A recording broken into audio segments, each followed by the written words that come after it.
Hi friends, welcome back to my channel explore with Madhurima. আজকে আবার তোমাদের জন্য নিয়ে চলে এলাম আর একটা রেসিপি ভিডিও, মশলা ভেন্ডি।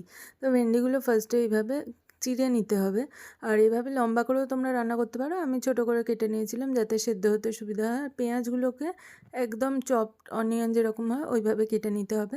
আর ভেন্ডিগুলোকে হচ্ছে নুন হলুদ দিয়ে ভালো করে মাখিয়ে তারপর কড়াই তেল গরম করে ভালো করে লাল করে ভেজে নিতে হবে। এবার তোমরা লম্বা করেও করতে পারো, তো আমি কিন্তু ছোট করে কেটেই করেছিলাম। আর এই মশলা ভেন্ডিটা কিন্তু একটু ধাবা স্টাইল হবে, এটা রুটি পরোটা দিয়ে বেশি ভালো লাগবে, ভাত দিয়েও তোমরা খেতে পারো।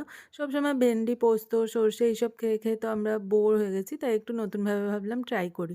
তো তারপরে ভেন্ডিগুলো তুলে রাখার পরে কড়াই একটুখানি অল্প সর্ষের তেল গরম করে তার মধ্যে কালো জিরে আর একটু পাঁচফোড়ন দিয়ে ওই চপড অনিয়নটা ভেজে নিতে হবে। তারপর তার মধ্যে একটু টমেটো পেস্ট করে নিয়ে মিশিয়ে দিয়ে জল দিয়ে ভালো করে নাড়তে হবে। একটু মশলাটা কষানো হয়ে গেলে তার মধ্যে কিন্তু সব গুঁড়ো মশলাগুলো দিয়ে দিতে হবে।